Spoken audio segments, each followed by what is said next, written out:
Hello বন্ধুরা, সবাই কেমন আছো? আশা করি সবাই ভালো আছো। সুইটি সাহা ব্লগে তোমাদের সবাইকে ওয়েলকাম। এই রাস্তাটা অনেকেই কিন্তু চিনতে পারছো, যারা দার্জিলিংয়ে গিয়েছো তারা কিন্তু অবশ্যই এই রাস্তাটা চিনে থাকবে। শিলিগুড়ি একটু পের হলেই কিন্তু দার্জিলিং যাওয়ার পথেই কিন্তু এই রাস্তাটা পড়ে। তো আমরা এখন আছি রোহিণীতে, আর রোহিণী পার করেই কিন্তু কার্শিয়াং। তো রাস্তাটাতে এত সুন্দর লাগছিল যে কি আর বলবো।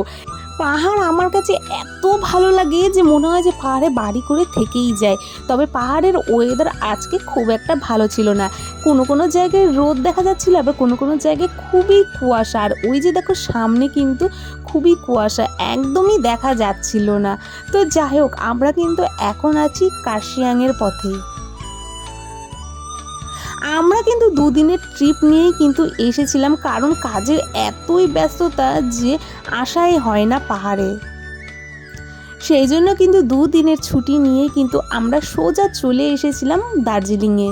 যেহেতু আমরা কোনো প্ল্যান ছাড়াই কিন্তু আজকে দার্জিলিংয়ে এসেছিলাম, সেই জন্য আমরা দার্জিলিংয়ে এসে কিন্তু একটা গাড়ি বুক করে নিয়েছিলাম কোনো রকম চিন্তা ছাড়াই। সোজা আমরা চলে এসেছিলাম বাতাসিয়া লুপে।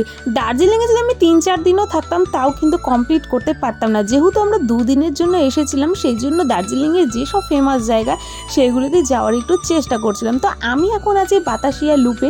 এখানে আমি সেখানকার ড্রেস ভাড়া করে নিয়েছিলাম মাত্র 50 টাকা দিয়ে। আর এখানকার ওয়েদারটা দেখো কি সুন্দর। কথা বলতে বলতে কিন্তু এখানে টয় ট্রেন চলে এসেছিলো।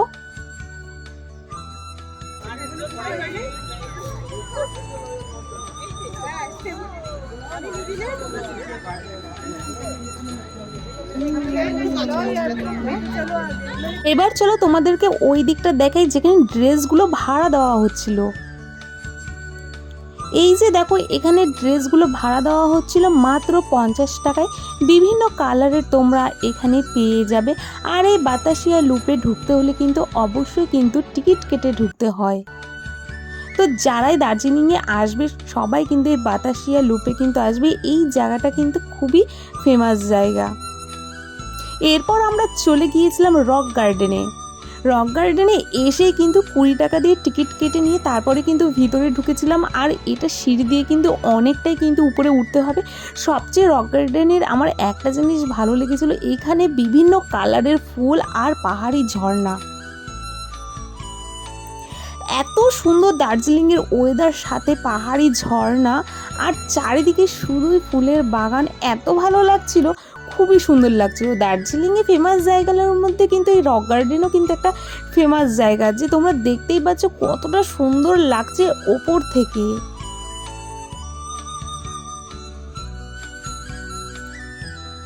রক গার্ডেনে 1 ঘন্টার মতো আমরা ছিলাম। তারপর সেখান থেকে সোজা চলে গিয়েছিলাম টি গার্ডেনে। টি গার্ডেনে কোনো রকমই আমাদের টিকিট কাটতে হয়নি, সোজা চলে এসেছিলাম টি গার্ডেনে। আর টি গার্ডেন মানেই কিন্তু চারিদিকে সবুজে ঘেরা চা পাতা। এত সুন্দর ওয়েদার আর চারিদিকে চা পাতা, এত সুন্দর লাগছিল যে কি আর বলবো। এখানেও কিন্তু তোমরা ড্রেস ভাড়া করে ছবি তুলতে পারো, সেটার কিন্তু ব্যবস্থা অবশ্যই করা হয়েছে।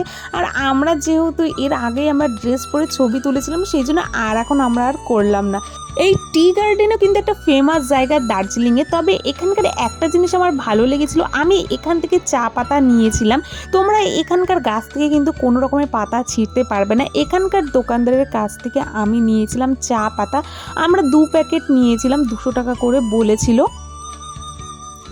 দেখো দেখো, ওই দিকে চারিদিকেই শুধু যেদিকে তাকাবে সেদিকেই কিন্তু চা পাতা।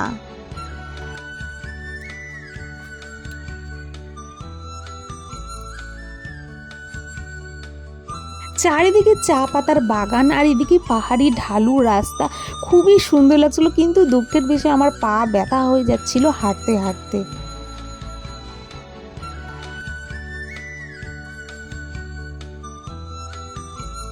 অনেকটা কষ্ট করার পর আমরা উপরে উঠেছিলাম। আর উপর থেকে ভিউজটা জাস্ট দেখো কতটা সুন্দর লাগছিল, মানে চা বাগান আর চা বাগান। দার্জিলিং আর চা পাতা থাকবে না তাই কখনো হয়? আর এই দিকের ভিউজটা দেখো, সবাই ভিডিও আর ছবি তুলতেই কিন্তু ব্যস্ত হয়ে পড়েছিল।